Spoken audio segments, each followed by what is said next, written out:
Hey everybody, it's Teresa Garcia. I'm a Democrat running for City Council here in the Southwest Mesa for District 3. I hope to earn your vote this runoff election, December 9th. Please head out and vote. And you can also vote early December 1st through December 6th. Please make your voice heard. And you can learn more about me by hearing this interview. And thank you so much to Thomas for having me. And I hope you guys enjoy it. Let me know if you have any questions. You can reach me at teresaforddistrict3.com. All right. Well, thank you for taking some time to meet with me, Teresa. I know it's been pretty crazy for you. How are you feeling on the campaign so far? Yeah, no, thank you for having me as always, Thomas. I appreciate you making time for me. Yeah, the campaign is going, right? Like we're in the last final stretch of it, 14 days left. And so we're really just giving it all we have right now.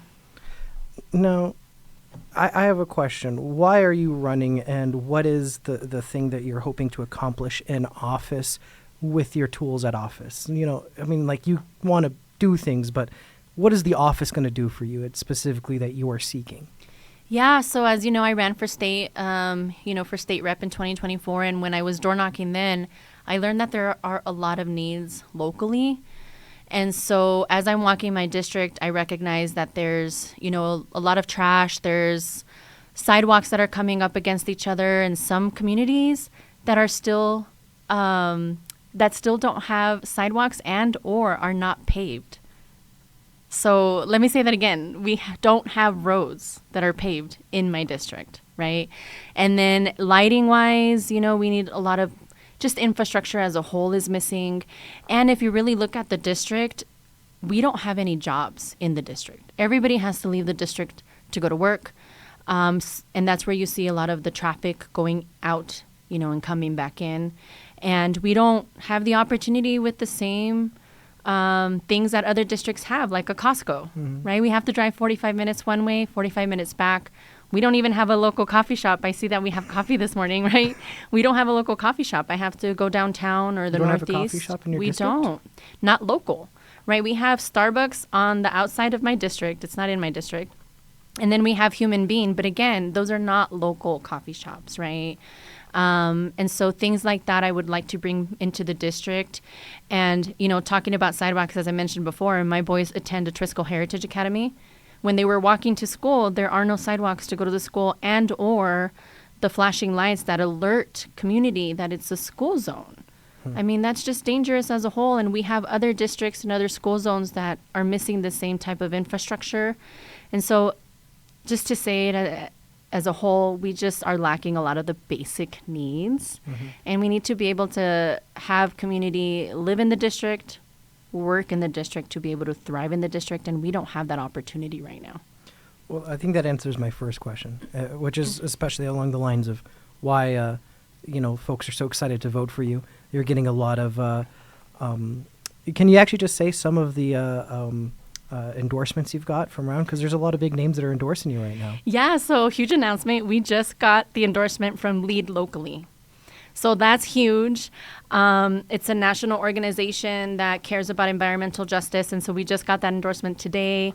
And in talking about local endorsements, we have 13. One is a distinction, which is the Guns Demand Action group. And we have OLE, we have Working Families. We also have Sierra Club, Conservation Voters New Mexico. And we do have a local union, 7011, and so thank you for their endorsement. So really our endorsements reflect community organizations that reflect my community, right? And so that's amazing. And but yeah, we have 13. And if you can check that on my website and my social media on those endorsements. But it's not just only organizational endorsements, but there are also community endorsements that are coming through, like our senators. We have Senator Cindy Nava. We have Senator Angel Charlie. We just got Martin Heinrich's endorsement, which is huge. That's our U.S. senator. And so thank you for that endorsement. And community endorsements as well, like community folks that live in the district, they're coming out as well. So thank you all so much for trusting me, right, and giving me that endorsement. So the state senator or our representative to Congress has, endorsed you. The first DACA recipient, state senator, endorsed you. The Alex Ubaez, who is running for mayor, endorsed you.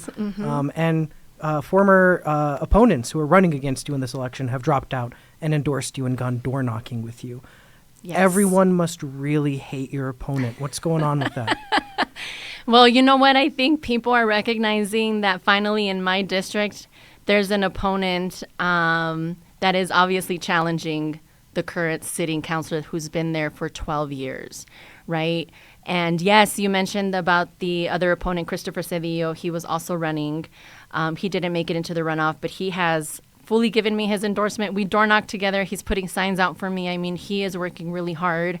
And, you know, we were friends before and during this campaign.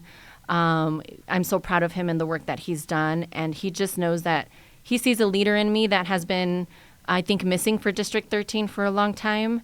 And community is recognizing that we need new leadership because of the current incumbent being in office for so long. A lot of needs are not being done. Basic needs, infrastructure needs, and also eliminating things that community needs in this district, right? We are a poor district, and so we have a lot of hard-working families, right, that need a voice and have been forgotten for a long time. And, for example, affordable housing, right? The current sitting councilor right now eliminated the opportunity for affordable housing to be built in my district because she equated that to poor people and crime. That is not the case. That is a horrible opinion to have.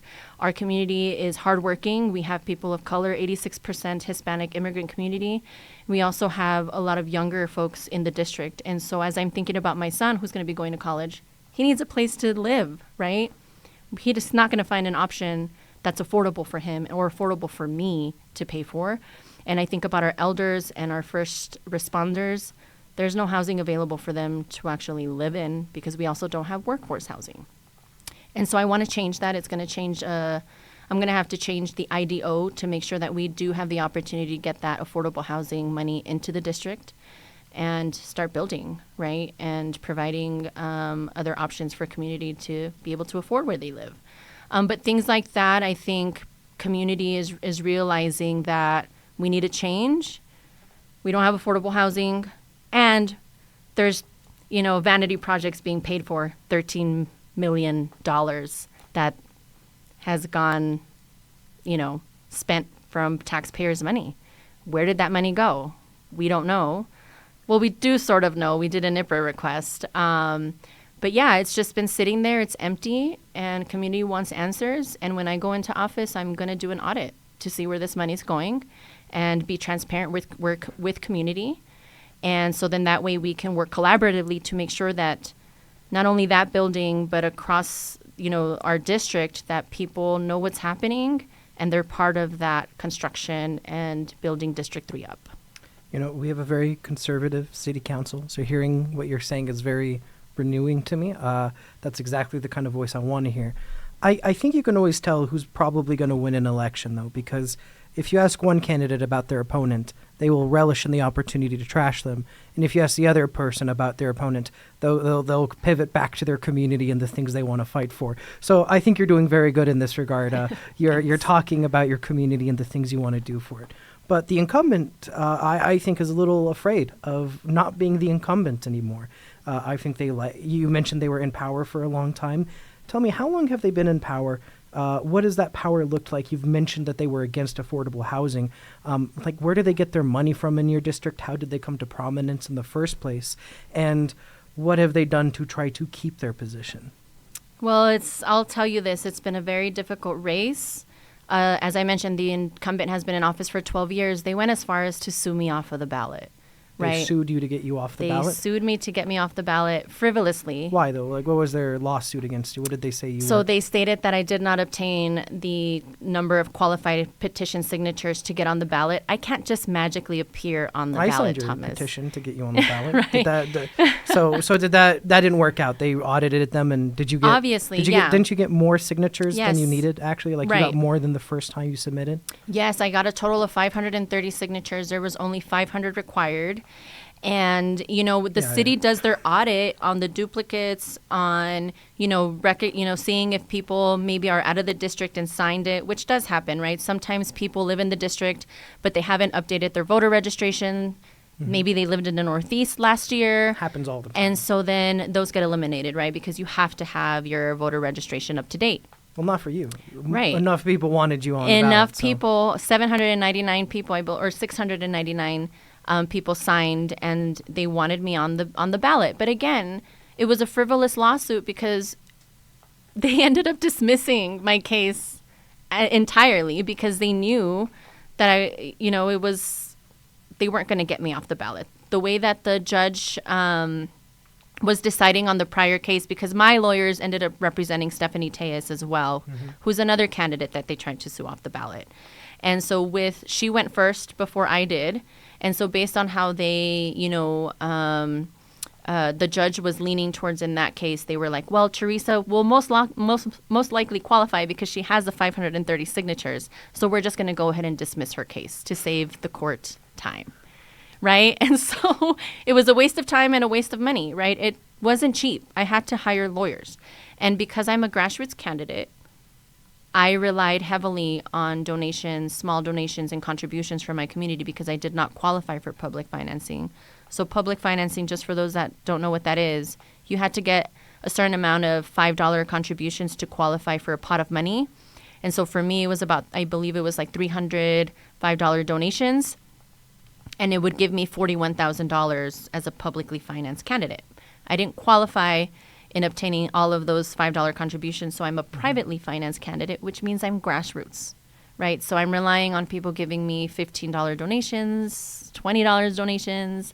The maximum that anybody can contribute, one person, is $2,000. So we've been working hard in fundraising, right?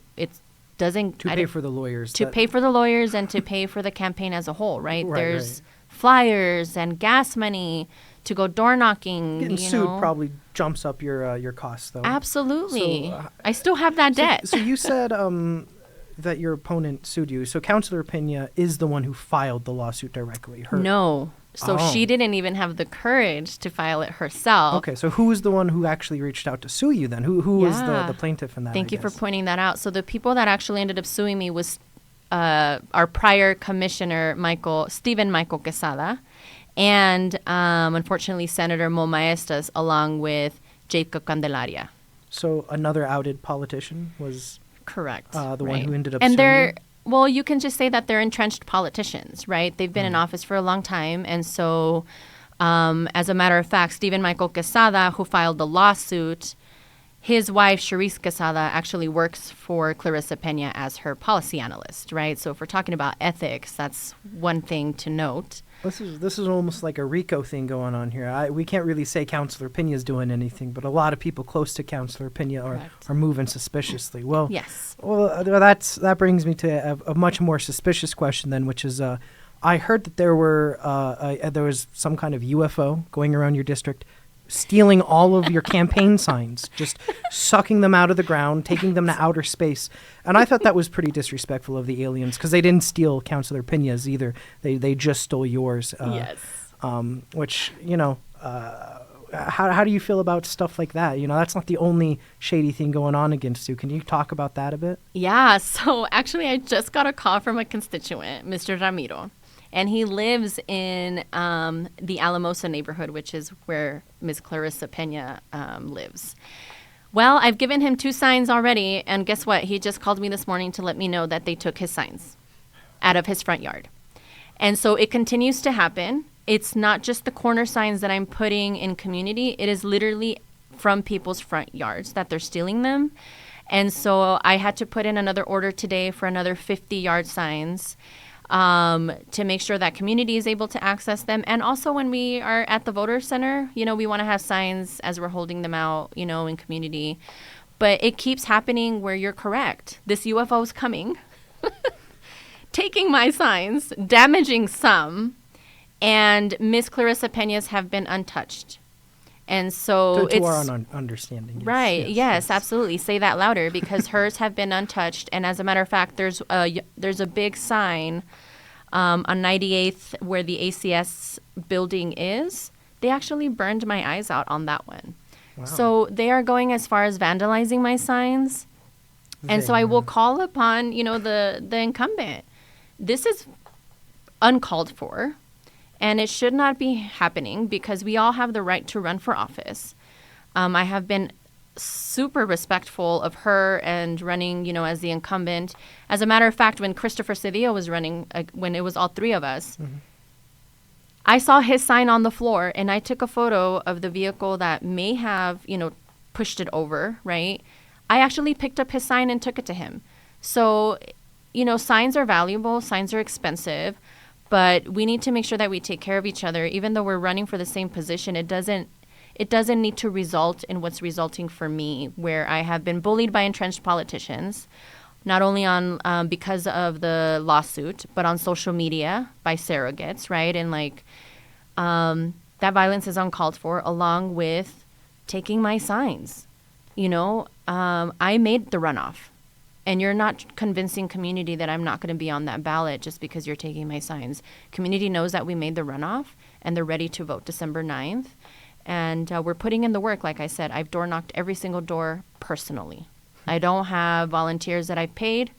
I have volunteers now as we've made the runoff, but it was literally me every day knocking on those doors. And those doors I've seen 2, 3, some have even touched 4 times.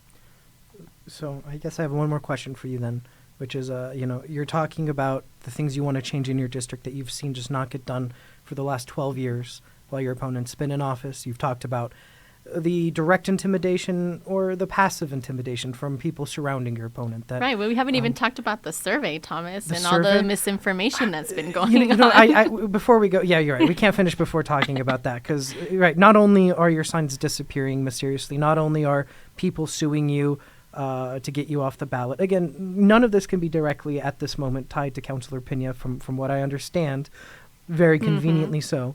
So we got to make that clear.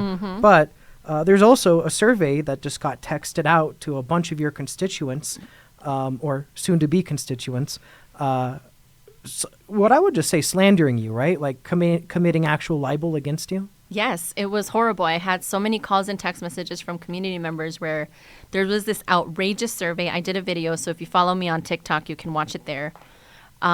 Just talking nonsense that I worked for Big Pharma. I never worked for Big Pharma. I was a pharmacy tech, and I worked for organizations that helped community with helping pay their prescriptions, people in recovery. So I worked in a methadone clinic along with working at Prime Therapeutics. That simply talk to your doctor to approve your medication to make sure the insurance is paying for it.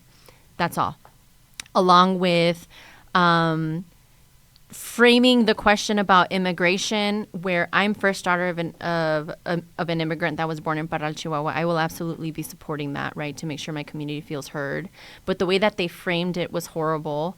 And just again, just, that I'm like this, I'm going against Trump and, how dare I, support pro-immigrant sanctuary policies, right? So the audacity of framing it that way, where my community is 86% immigrant Hispanic, right? We talked about that.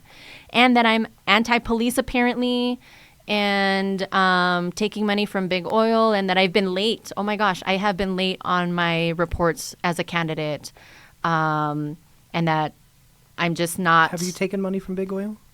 So in my state race, absolutely, right? Like we have to work together. That was a state race, though. That was my state race. Unfortunately, that race didn't go too well. It's two different. It's two different things. Did any of them support you in this race? Did that money follow you? No. They don't invest in city politics. It's two different things. Well, I wouldn't say that, because let me be clear about this. So I got maybe like a couple thousand from oil companies that decided to donate to my campaign, and our state as a whole is rich because of oil. That's just a fact. It's our biggest export after after pecans and green chili. So, it's impossible to not find oil money here. Correct. But what was their claim here? Is that you're essentially like an oil candidate? So that I'm like, so basically saying, because I've been backed by conservation groups and environmental groups, right? So they try to sway that. Yeah. Right. But I was very open and transparent with them. In my state race, I did, right? But let me just say this. So there are those that are in leadership right now, senators and representatives, that are funded by oil money in some shape or form. There's not one candidate that is not funded or receives money from oil. There's there are lobbyists that pay for their hotels, and also that money that we have here for oil. That's how we were able to pay for the SNAP benefits for people in our community. That's how that got funded. So I guess they thought this is like a gotcha or something, whoever Right. to put this survey together. Where does Councilor Pena get her money from?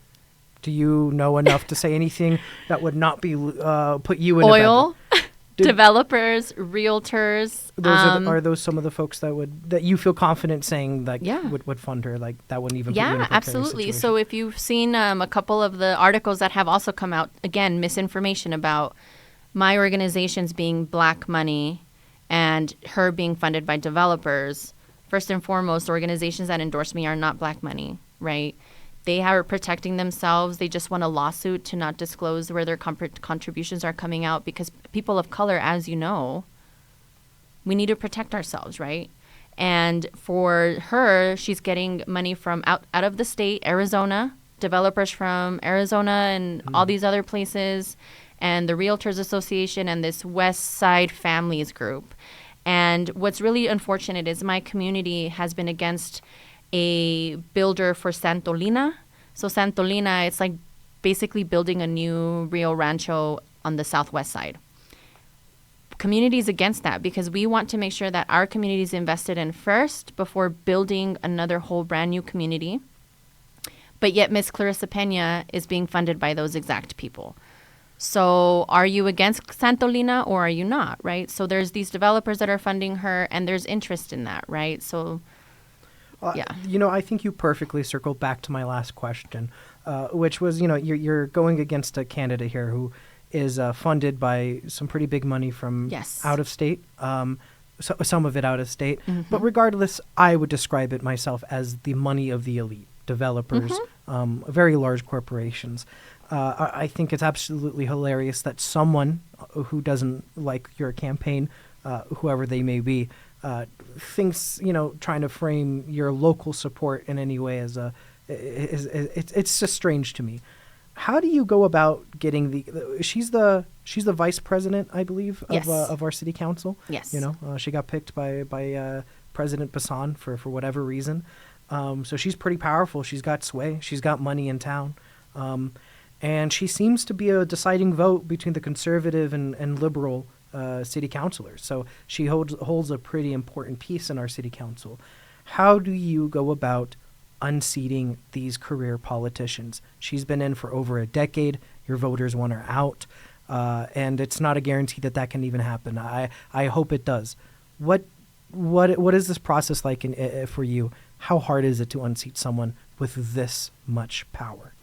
It's been very hard, especially when you're running an ethical and transparent campaign, trying to make a difference for your community. So the way that we have done it is not the way that the incumbent is doing it, meaning she's doing it by suing other candidates, removing their signs, bullying them online, creating surveys and misinformation. Allegedly, right? We don't want to say because again, she's keeping herself in a safe distance, yes, right? Yes, she is. Yeah, thank you for.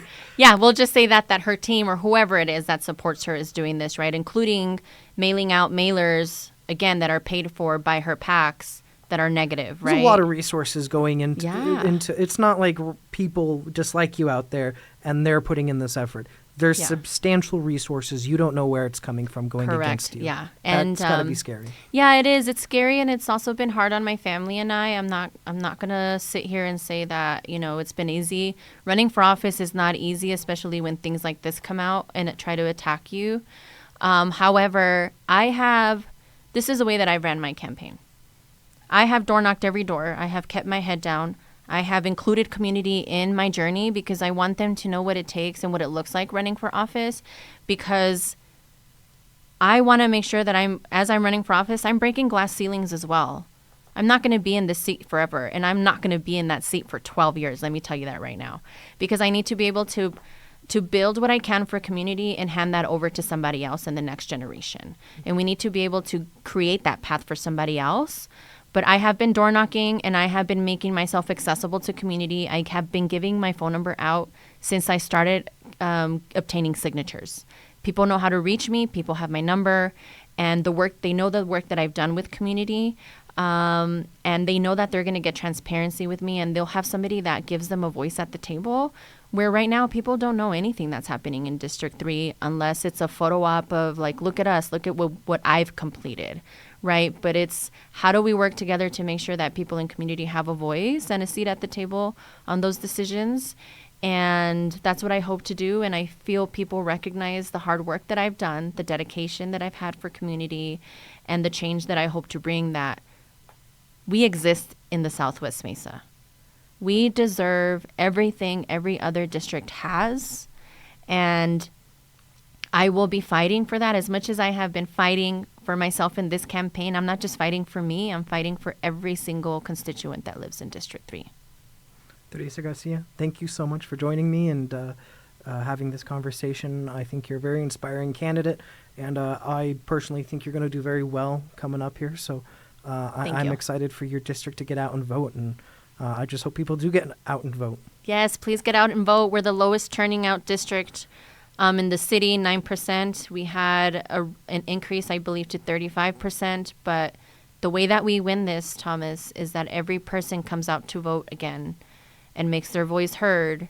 We got to get rid of runoffs, let me tell you that. We have to make sure that we get ranked choice voting in there so constituents can vote once and not have to come back. But everybody has to come back December 9th. Please get out and vote. Awesome. Well, we'll make sure that I try to do that. So thank you, Teresa. Thank you. Thank you for having me. Thank you for doing that. After my interview, I was told by my guest, Teresa Garcia, that there would be a smear article coming out about her this weekend from the Albuquerque Journal. This article will either come from Oliver Utbrook or Jillian Barkhurst. I want to encourage them not to run this smear article against my guest because it paints her in a false light.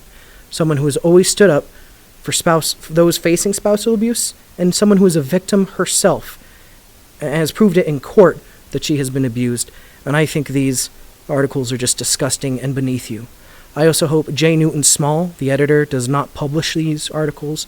And I don't want this video to be confusing because because they're not going to get published. But on the off chance they are, I hope you watch this interview and see what kind of guest or see what kind of person my guest is, Teresa Garcia, and you see what kind of person her opponent is, Councilor Pena, with the corrupt Councilor Pena.